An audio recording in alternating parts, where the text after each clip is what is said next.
In this video, I'm going to walk you through some strategies and practices for taking ideas that you've already generated for doing your search and actually applying them to searching online using search engines, looking for websites, web pages, videos, anything else that you might find on the general internet. A lot of what I'm going to talk about does apply to how we might do a search in a library database, but there are some key differences to how we might go about that to make it more efficient. So for this video, I am not going to cover library databases. I will do that in another video. But for this one, we're going to talk about how to take those ideas that we've generated and turn those into an actual search. This particular document is something that I've created ahead of time, and it is around a project, what I'm going to say is my own writing task, for working on a technical proposal.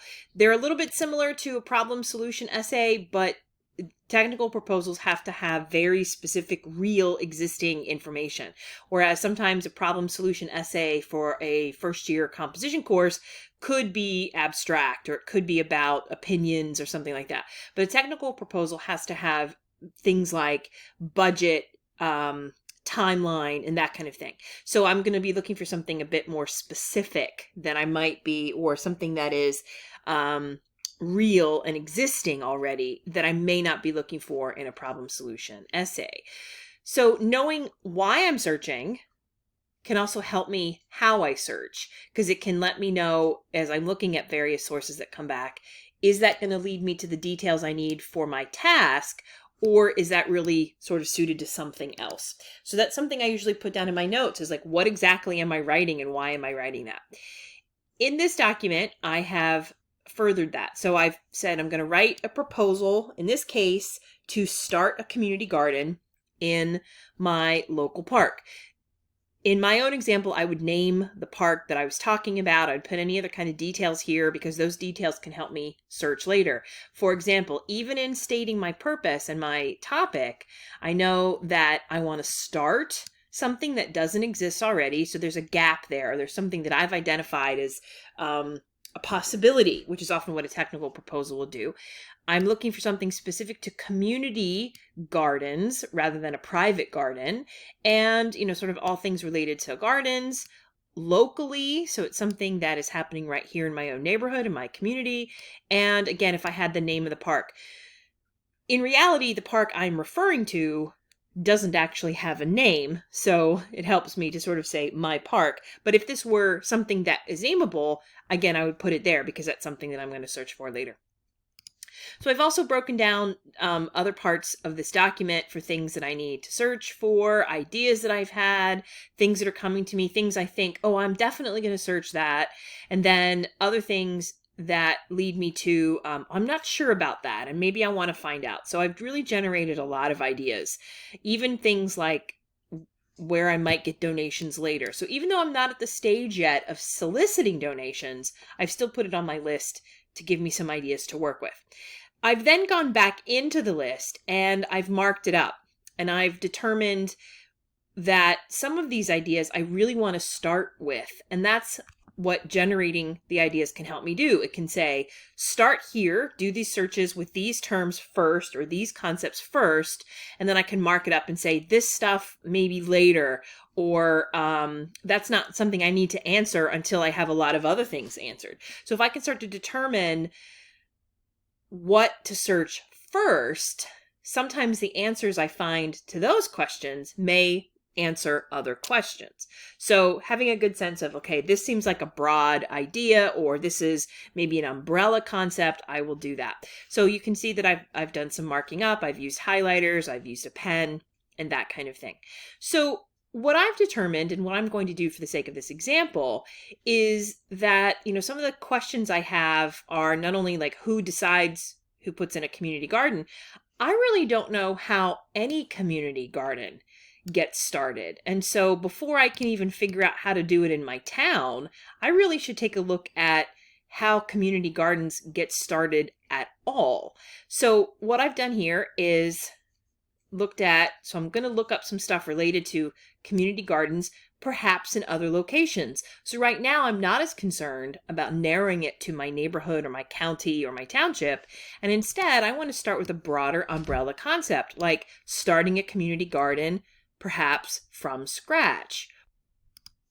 Or if I look further down on the page, I've actually written out, so a similar concept to how to start a community garden from scratch, I've modified that statement somewhat. So how to start a community garden, starting a community garden, starting a community garden from scratch. There are other options I could put down in terms of that phrasing.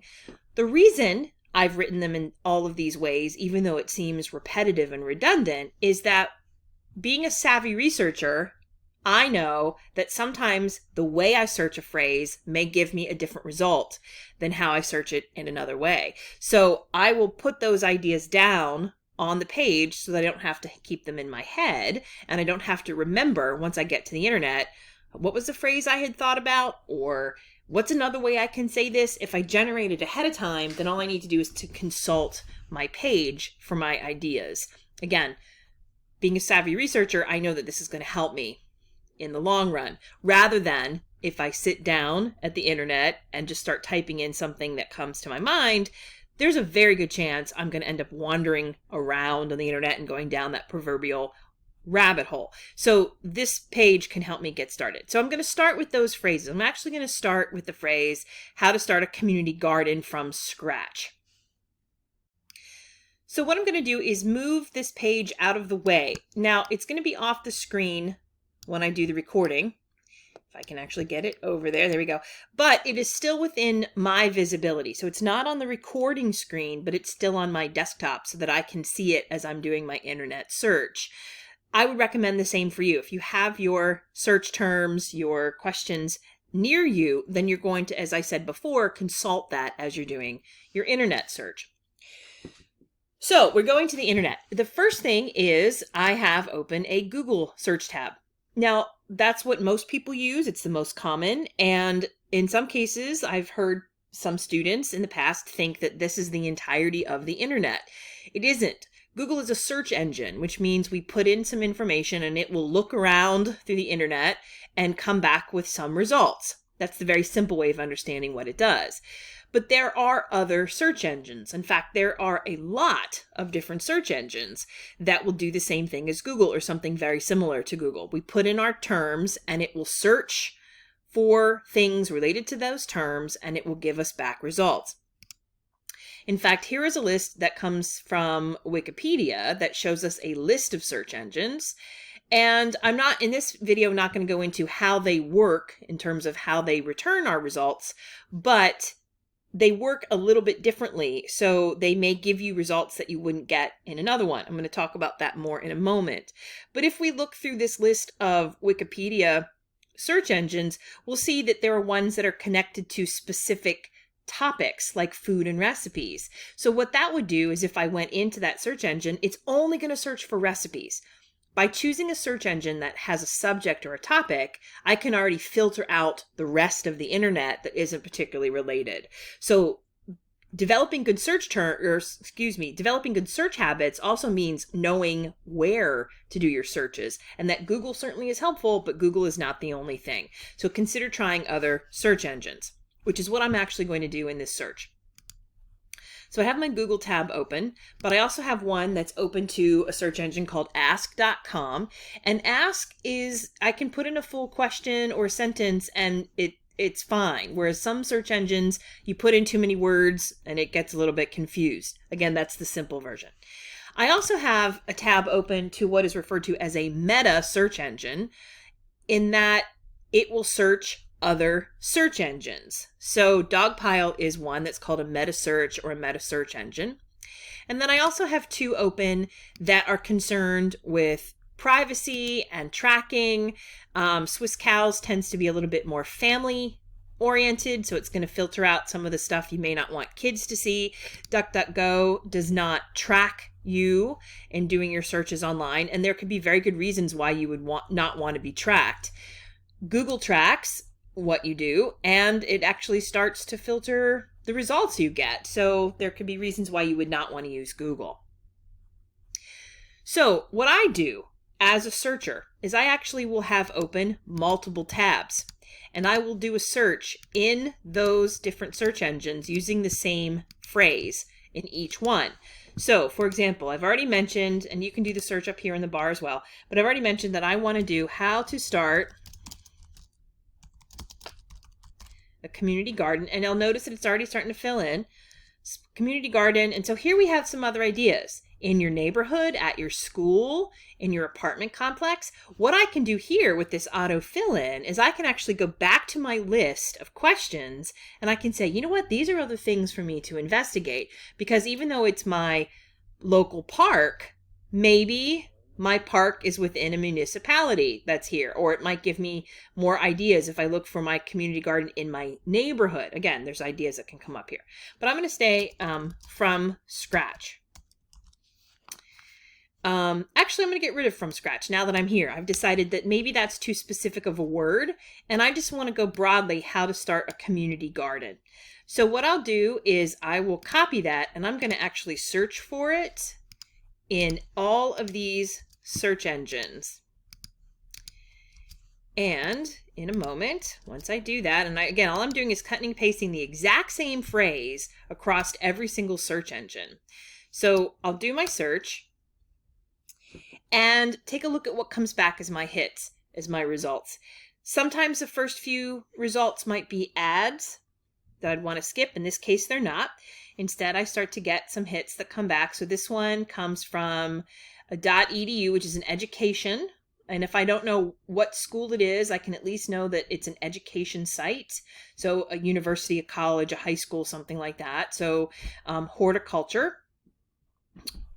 Related to the university. So this looks promising. And I'm going to continue on down. A lot of people stop at the first 5 hits. Those are not always your best, and it depends on the search engine, how it works, but there could be all kinds of reasons why those are the first ones that show up. Instead, what we should be doing is trying to evaluate what we see. For this video, I'm not going to do evaluations. That's another video. Instead, what I want to show you is that if we take a look at our first hit here, Aggie Horticulture, and then I take a look at the next search engine, the first hit, it's Life 123, and this hit doesn't work for us, Community College. If I scroll down a little bit, here we have How to Start a Community Garden. That's from HGTV. That is not one that popped up on my Google search. If I now go into Dogpile, the meta search engine, I can see here's a hit that comes from How Stuff Works. Here's one from WikiHow, and so on. A few are similar. Here's that one that we were looking at from Google, from Aggie Horticulture. So some of them will be the same, but they may be in a different order. And what we're already finding is that different results are coming up already, even if it's 1 or 2. Sometimes you'll get a result that you would never have gotten had you not searched in a different search engine. I don't have open Bing, I don't have open Yahoo search, but those are certainly ones to try as well. We see here in Swiss Cows, here's RHS Gardening. We have, again, How Stuff Works, Grow Veg. Some of these are similar. Here's a YouTube video. And then I'm going to check with DuckDuckGo. And again, some similar hits. Let me scroll down just a little bit more. Here's a different hit that wasn't there before. But again, I should be scrolling well past the top 5. In fact, scroll down the page, keep looking. Here's a community garden from the city of Milwaukee. Even though that's not my community, now that I know it's connected to a city, maybe if I read this, I'll get ideas of what to look for in my own city. If I continue with more results, again, go back to the Google page and take a look on page 2 or 3. Continue to look for my results. That's going to help me find more sources. But also if I take a look at the bottom of the page, I may get other ideas for what to search for in terms of phrases, words, questions, or something else. So for this video, I'm not going to go through how to evaluate the source or clicking in and reading them and making sure that they're about what we want. In this case, it was about taking our search terms and putting them in and doing it across multiple search engines to see what comes back. This is one phrase from my list, and I've already found a few things that I might be able to use. What I will then do is to take other phrases from my list and do the exact same thing. As I get more ideas, I will go back to my document and I may modify or mark this document up more or scratch things out. I may even take links that I have over here and drop them into my document.